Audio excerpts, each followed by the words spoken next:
তোমাদের দল নম্বর কত? 5। দলের নাম মাদামকুড়ি। আমাদের আজ কাজটা কি ছিল? পাতন পদ্ধতি। পাতন পদ্ধতি কাকে বলে শিখো নাই? আমি তো পাতন পদ্ধতি শিখতে বলছিলাম, প্রক্রিয়াটা বর্ণনা শিখছো এই তো। আচ্ছা, এরপরে আর একটু ভালো করে শিখবো। দল নম্বর কত? হ্যাঁ, 6। দলের নাম কি? টলেমি। কাজ কি শেষ? শেষ। কাজের নাম কি ছিল? পাতন পদ্ধতি। পাতন পদ্ধতি বর্ণনা করতে পারবা? বর্ণনা করতে পারবা? পাতন পদ্ধতি কাকে বলে শিখো নাই? পদ্ধতিটা তো শিখতে হবে, সংজ্ঞা বলতে হবে না। আচ্ছা শিখো। তোদের দল নম্বর কত রে? হ্যাঁ, কাজ কি শেষ হয়েছে? দলের নাম কি? Isaac Newton. কাজের নাম মানে কি বললে? পাতন পদ্ধতি কাকে বলে বলতে পারবে? হ্যাঁ, তাহলে কেমন হলো? পাতন পদ্ধতিটা শিখো। আচ্ছা ঠিক আছে। দলের নম্বর কত? 3। দল নম্বর 3। দলের নাম কি? হ্যাঁ, হরিপদ কাপালি। কাজের নামটা কি? কাজ শেষ হয়েছে? পাতন পদ্ধতি অঙ্ক। পাতন পদ্ধতি, ঠিক আছে। বর্ণনা করতে পারবো। তোদের দল নম্বর কত? 2। দলের নাম কি? জগদীশ চন্দ্র বসু। কাজের নাম কি? হ্যাঁ, অঙ্ক। পাতন পদ্ধতি। পাতন পদ্ধতি কাকে বলে বলতে পারবে? হ্যাঁ, পাতন হলো তরল মিশ্রণ উপাদান পদার্থগুলিকে বাষ্পীভবন ও আচ্ছা ঠিক আছে। দল নম্বর কত? আমরা দল নম্বর 1। দল নম্বর 1। দলের নাম কি? আইনস্টাইন। আইনস্টাইন। কাজের নাম কি? পাতন পদ্ধতি অঙ্ক। পাতন পদ্ধতি অঙ্ক। পাতন পদ্ধতি বলতে পারবা? পাতন পদ্ধতি কাকে বলে? পাতন যে কোনো তরল মিশ্রণ থেকে উপাদান পদার্থগুলোকে বাষ্পীভবন ও ঘনীভবন প্রক্রিয়ার মাধ্যমে আলাদা করা যায়, তাকেই পাতন বলে। আচ্ছা গুড। তাহলে আমাদের সবার কাজ শেষ, তাই না? এখন আমরা প্রদর্শনী করছি, একটু পর আমরা উপস্থাপনা করব। উপস্থাপনা যে করবা তার উচ্চারণটা সঠিক হতে হবে, ঠিক আছে? ভুল উচ্চারণ করা যাবে না, উচ্চারণ সঠিক হতে হবে। আমাদের সবার কাজ শেষ তো? আচ্ছা ঠিক আছে। অনেক সুন্দর হয়েছে, দেখতে সুন্দর হয়েছে। এখন দেখি যে তোমরা এখান থেকে লিখিত প্রশ্ন হবে, ঠিক আছে? পরীক্ষা যদি আসে তাহলে লিখিত প্রশ্ন হবে, এটা তোমরা বুঝতে পারছি। হ্যাঁ, আসসালামু আলাইকুম। আমার নাম আব্দুল্লাহ রাবার রাবি। আমি মিতারা বিদ্যালয় 7ম শ্রেণীর একজন ছাত্র। আমি এই বিজ্ঞান বিষয়ে একটি দলীয় কাজ করেছি।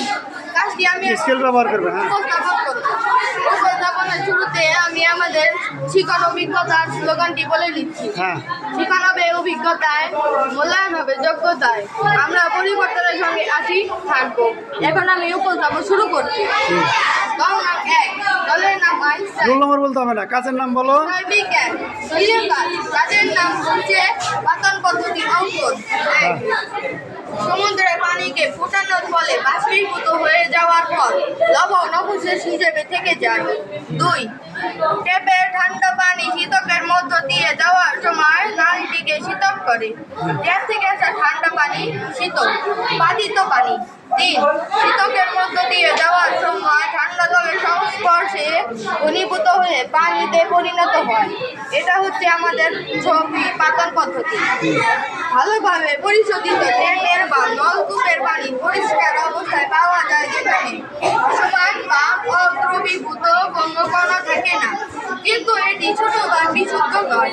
নলকূপ বা ট্যাপের পানিকে যখন ফুটিয়ে শুকিয়ে ফেলা হয়, তখন প্রায় সময়ই পাত্রের তলায় সামান্য কিছু কঠিন পদার্থ পাওয়া যায়। অর্থাৎ ট্যাপ বা নলকূপের পানিতে কিছু রাসায়নিক পদার্থ দ্রবীভূত থাকে, যেগুলোকে দ্রবীভূত লবণ বলে। পাতন পদ্ধতি ব্যবহার করে দেখানো করা হয়। উৎপন্ন বাষ্পকে নিম্ন তাপমাত্রায় রাখা হলে কানেল বা পাইপের মধ্য দিয়ে চালনা করে শীতল করা হয়। শীতলীকৃত বাষ্প যখন ঘনীভূত হয়ে তখন তরল পানিতে পরিণত হয়। উৎপন্ন তরল পানিকে পাতিত পানি বলে।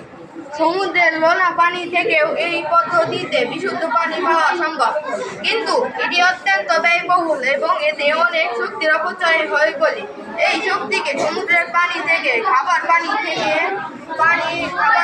প্রস্তুত করা হয় না। এই ছিল আজকে আমাদের। ধন্যবাদ, খুব সুন্দর হয়েছে। অর্থাৎ পাতন প্রক্রিয়াটা আমরা জানলাম, পাতন প্রক্রিয়ার মাধ্যমে আমরা বিশুদ্ধ পানি পাই, তো আচ্ছা, আচ্ছা ঠিক আছে, খুব সুন্দর হয়েছে। হ্যাঁ, আসসালামু আলাইকুম, আমার নাম সানিয়া আক্তার। আমি মিতুরা সরকারি প্রাথমিক বিদ্যালয়ের সপ্তম শ্রেণীর নিয়মিত একজন ছাত্রী।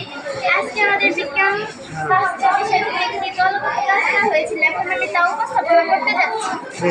আমরা পরিবর্তনের সাথে আছি থাকবো, শিক্ষণ হবে অভিজ্ঞতায়, মূল্যায়ন হবে যোগ্যতা। মিতুরা সরকারি প্রাথমিক বিদ্যালয়, দল নং 5, দলের নাম মাদনপুরি, কাজের নাম পাতন পদ্ধতি। ট্যাপ থেকে আসা ঠান্ডা পানি, শীতক পাতিত পানি। 1. সমুদ্রের পানিকে ফুটানোর ফলে বাষ্পীভূত হয়ে যাওয়ার পর লবণাক্ত শেষ হিসেবে থেকে যায়। ট্যাপের ঠান্ডা পানি শীতকের মধ্য দিয়ে যাওয়ার সময় নলটিকে শীতল করে। পাতন 1. শীতকের মধ্য দিয়ে যাওয়ার সময় ঠান্ডা তলের আস্তে সংস্পর্শে আস্তে সুন্দর করে বলো। হ্যাঁ, বাষ্প ঘনীভূত হয়ে পানিকে পরিবর্তন করে। ভালোভাবে পরিশোধিত ট্যাপের বা নলকূপের পানি পরিষ্কার অবস্থায় পাওয়া, যেখানে ভাসমান বা অদ্রবীভূত কোনো কণা থাকে না, কিন্তু এটি শতভাগ বিশুদ্ধ নয়। নলকূপ বা ট্যাপের পানিকে যখন ফুটিয়ে শুকিয়ে ফেলা হয়, তখন প্রায় সময়ই পরের তলার সামান্য কিছু কঠিন পদার্থ পাওয়া যায়। অর্থাৎ ট্যাপ বা নলকূপের পানি কিছু রাসায়নিক পদার্থ দ্রবীভূত থাকে, যেগুলোকে দ্রবীভূত লবণ বলে। পাতন পদ্ধতি ব্যবহার করে নিচে দেখানো চিত্র অনুযায়ী শতভাগ বিশুদ্ধ পানি পাওয়া সম্ভব। পাতন পদ্ধতিতে তরলকে প্রথমে তাপ প্রয়োগ করে বাষ্পীভূত করা হয়। উৎপন্ন বাষ্পকে নিম্ন তাপমাত্রায় রাখা কোনো কাঁচনল বা পাইপের মধ্য দিয়ে চালনা করে শীতল করা হয়।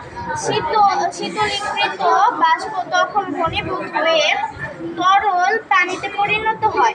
উৎপন্ন তরল পানিকে পাতিত পানি বলা হয়। সমুদ্রের লোনা পানি থেকেও এই বিশুদ্ধ পানি পাওয়া সম্ভব এই পদ্ধতিতে, কিন্তু এটি অত্যন্ত ব্যয়বহুল এবং এতে অনেক শক্তির অপচয় হয় বলে এই পদ্ধতিতে সমুদ্রের পানি থেকে খাবার পানি প্রস্তুত করা হয় না।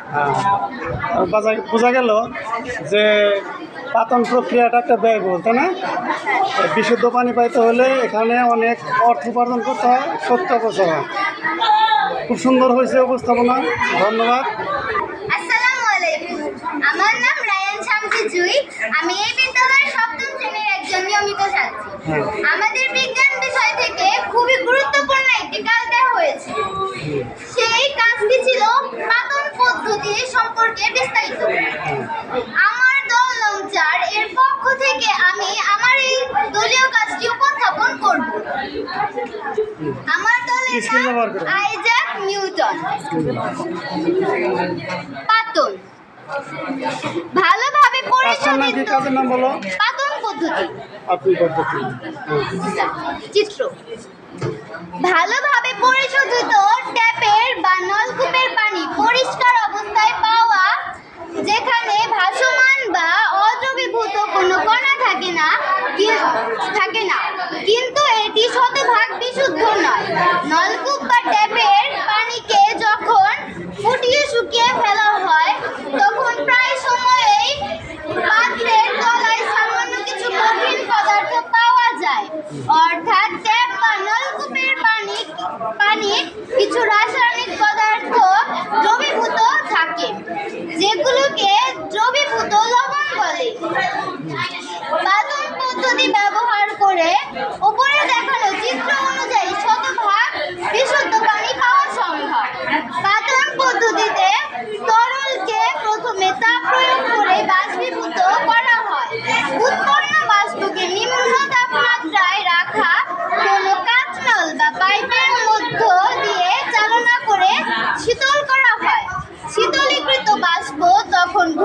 কাজের বিস্তারিত। ধন্যবাদ, সুন্দর হয়েছে। তো আমরা জানতে পারলাম যে পাতন পদ্ধতিতে বিশুদ্ধ পানি পাওয়াটা খুব ব্যয়বহুল, এই জন্য আমরা এটা এড়াই চলবো। তারপরে এটা আমাদের জানতে হবে, হ্যাঁ, আমরা সচিত্র পাতন পদ্ধতি জানলাম। আচ্ছা, সবাই ধন্যবাদ। হ্যাঁ, আসসালামু আলাইকুম, আমার নাম নাদিয়া আক্তার। আমি মিতলা সরকারি প্রাথমিক বিদ্যালয়ের সমস্ত শ্রেণীর একজন নিয়মিত ছাত্রী। হ্যাঁ, আমাদের বিজ্ঞান বিষয়ক পাঠে একটি দলীয় কাজ দেওয়া হয়েছিল। সেটি স্লোগান, শিখন হবে অভিজ্ঞতায়, মূল্যায়ন হবে যোগ্যতায়, আমরা পরিবর্তনে। দলের নাম বলো, কাজের নাম বলো। কাজের নাম পাতন পদ্ধতি অঙ্ক, দলের নাম দলগত কাজ। ওই যে উপরের পদ্ধতি একটু বলো। ট্যাপে ঠান্ডা পানি শীতকের মধ্য দিয়ে যাওয়ার সময় নলটিকে শীতল করে। সমুদ্রের পানিকে ফুটানোর ফলে বাষ্পীভূত হয়ে যাওয়ার পর লবণ অবশেষে হিসেবে থেকে যায়। ভালোভাবে পরিশোধিত ট্যাপের বা নলকূপের পানি পরিষ্কার অবস্থায় পাওয়া যায়, যেখানে ভাসমান ও অদ্রবীভূত কোনো কণা থাকে না। কিন্তু এটি শতভাগ বিশুদ্ধ নয়। নলকূপ বা ট্যাপের পানিকে যখন শুকিয়ে ফেলা হয়, তখন প্রায় সময়ই পাত্রের তলায় সামান্য কিছু কঠিন পদার্থ পাওয়া যায়। অর্থাৎ ট্যাপ বা নলকূপের চিত্র অনুযায়ী শতভাগ বিশুদ্ধ পানি পাওয়া সম্ভব। পাতন পদ্ধতিতে তরলের প্রথমে তাপ প্রয়োগ করে বাষ্পীভূত করা হয়। উৎপন্ন বাষ্পকে নিম্ন তাপমাত্রায় রাখা কোনো কাপড় বা পাইপের মধ্য দিয়ে চালনা করা শীতল করা হয়। শীতলকৃত বাষ্প তখন ঘনীভূত হয়ে তরল পানিতে পরিণত হয়। উৎপন্ন তরল পানিকে ধাপিত পানি বলে। সমুদ্রের নোনা পানি থেকেও এই পদ্ধতিতে বিশুদ্ধ পানি পাওয়া সম্ভব, কিন্তু এটি ব্যয়বহুল এবং এতে অনেক শক্তির অপচয় হয় বলে এই পদ্ধতিতে সমুদ্রের পানি থেকে খাবার পানি প্রস্তুত করা হয়। তার মানে হলো পাতন প্রক্রিয়াটা ব্যয়বহুল, তাই না?